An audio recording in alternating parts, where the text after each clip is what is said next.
चलिए बढ़ते हैं हम अपने नेक्स्ट कॉन्सेप्ट की तरफ। नेक्स्ट कॉन्सेप्ट हमारा कॉन्सेप्ट नंबर 13। वो क्या कहता है? Income from unoccupied house. अब तक हमने क्या पढ़ लिया? अब तक हमने क्या पढ़ लिया सर? लेट आउट पोर्शन पढ़ लिया सर, सेल्फ ऑक्यूपाइड पोर्शन पढ़ लिया। सेल्फ ऑक्यूपाइड में भी कुछ बोला कि हमने कि पार्टली सेल्फ ऑक्यूपाइड हो गया और पार्टली वैकेंट रह गया, तो उसको भी सेल्फ ऑक्यूपाइड बोला था। Self occupied for the full full period of time, पूरे 12 साल के लिए, तो इसको भी सेल्फ ऑक्यूपाइड बोला था।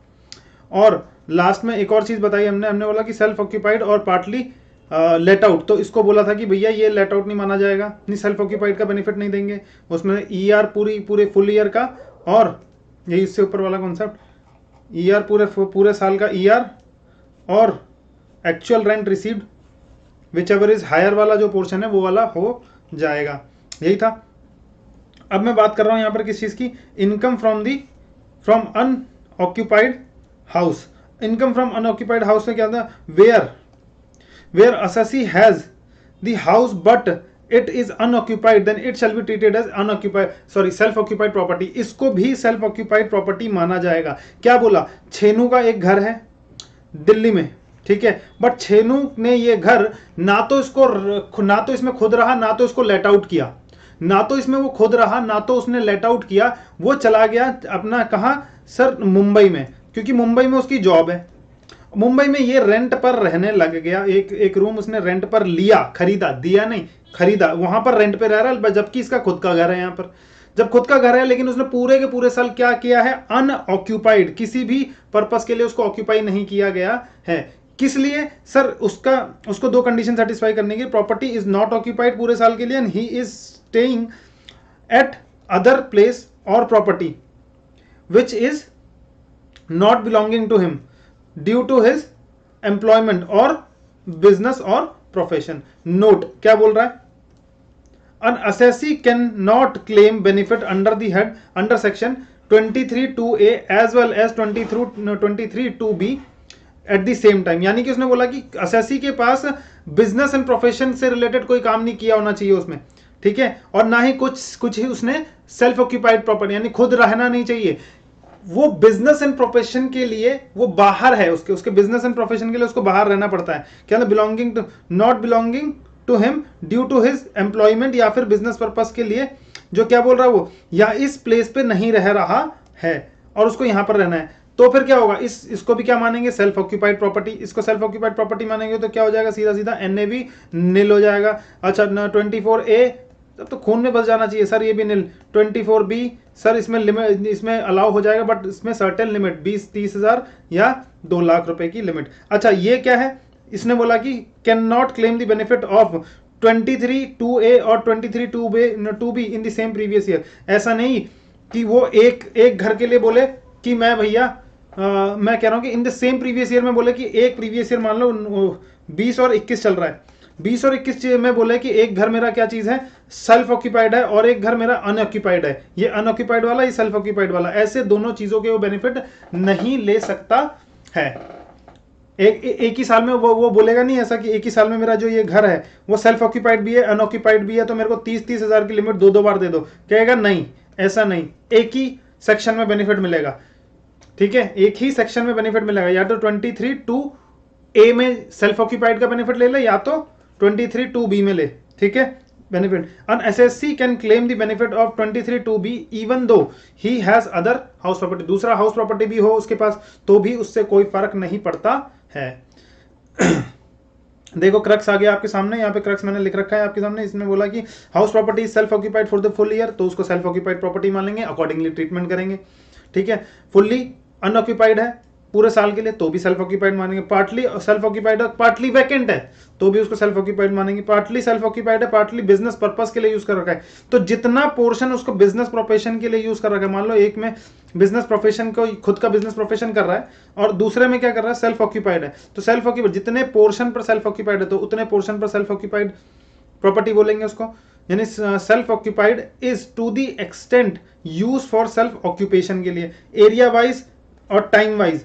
टाइम वाइज मतलब एक साल में आधा आधा, ठीक है, सेल्फ ऑक्यूपाइड है, और फिर उसके बाद लेट आउट सम पीरियड के लिए रेंटेड आउट है, और यहां पर क्या बोल रहा है, एरिया वाइज, एरिया है 2, पूरे साल के लिए इसको लेट आउट कर रखा है, पूरे साल के लिए इसको, ये टाइम वाइज है, जैसे कि 9 मंथ के लिए इसको लेट आउट कर दिया, या और 3 मंथ के लिए सेल्फ ऑक्यूपाइड कर दिया।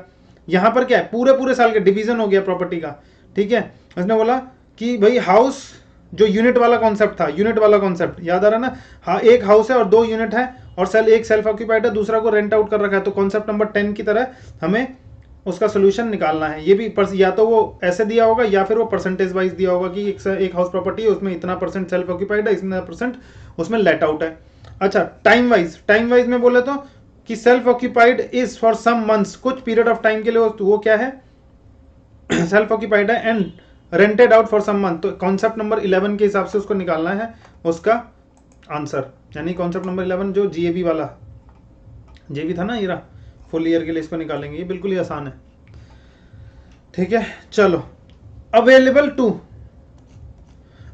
टू यानी कि बेनिफिट जो है वो 23(2)(a) का, यानी कि कौन सा, self occupied property can be claim bye an individual और एचयूएफ। इंडिविजुअल और एचयूएफ लोग ही उसको क्लेम कर सकते हैं, और जैसे कि कंपनी होगी, फर्म होगी और एक्सेट्रा होगी, उन लोगों के लिए सेल्फ ऑक्यूपाइड का कोई भी बेनिफिट नहीं दिया जाएगा। समझ में आ गया या नहीं आ गया? Yes sir. अच्छा, when owner want to change his option, अगर मान लो एक बार हाउस प्रॉपर्टी को साल में एक बार उसको ट्रीट कर लिया तुमने सेल्फ ऑक्यूपाइड प्रॉपर्टी, क्या तुम नेक्स्ट टाइम, जरूरी है कि नेक्स्ट ईयर भी तुम उसको सेल्फ ऑक्यूपाइड ही बताना पड़ेगा? नहीं सर, ऐसा कोई भी जरूरी नहीं है। सच ऑप्शन में B change every year without any permission, कोई भी परमिशन लेने की किसी से जरूरत नहीं है।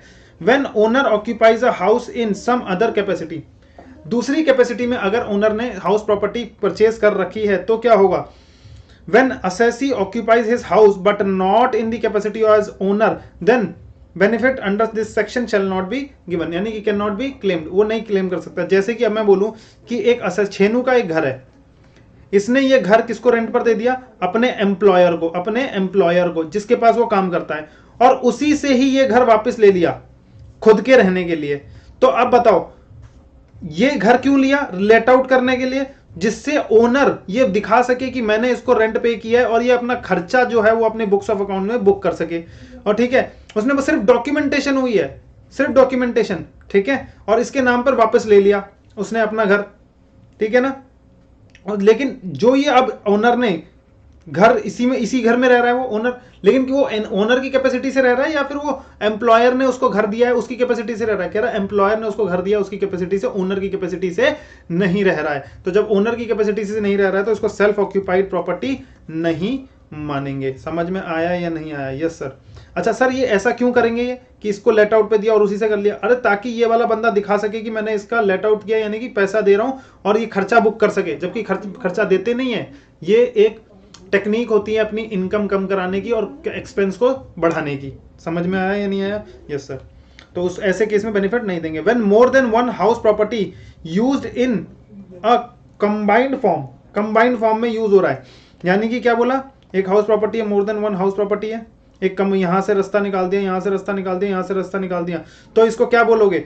If an assessee has house property which consist 2 और मोर रेजिडेंशियल यूनिट, 2 और एक से ज्यादा रेजिडेंशियल यूनिट है, and all such units are self occupied and use in combined form में यूज हो रहा है, सबके पास दरवाजे हैं, हर कोई इस रूम के अंदर जा सकता है, ठीक है। And annual value of the entire house shall be taken as nil, उनको पूरा का पूरा हाउस प्रॉपर्टी का नील ले लिया जाएगा एंटायर हाउस का, ओनली वन हाउस प्रॉपर्टी मानकर। ये वन हाउस प्रॉपर्टी था रेजिडेंशियल यूनिट, यानी कि एक घर, एक रूम, 2 रूम, 3 रूम, तो 3 रूम का एक साथ में वहां पर एक्सेस है, या फिर एक रूम है ऐसे करके, और ये एक ही हाउस प्रॉपर्टी है, यूनिट है, यहाँ पे फ्लोर पे चला जाता है, इस वाले फ्लोर पे चला जाता है, एक्सेस है अंदर से ही।